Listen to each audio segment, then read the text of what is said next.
इस्लामाबाद के थाना लोहीभीर की हुदूद में वॉलीबॉल प्लेयर कत्ल। चौधरी मोहसिन को उसके दोस्तों ने खंजरों के वार करके कत्ल किया। वारदात के बाद लाश खाई में फेंक दी गई।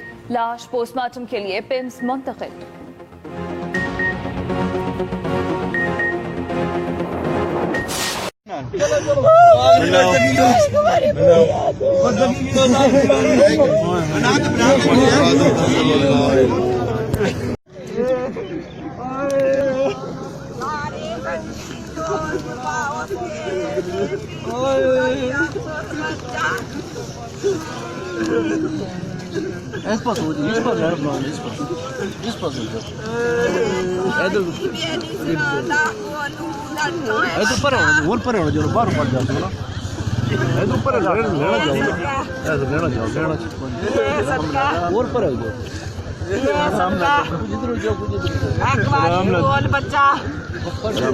एक माई अखबारी बेनार बाज कुस मारे आई बच्चा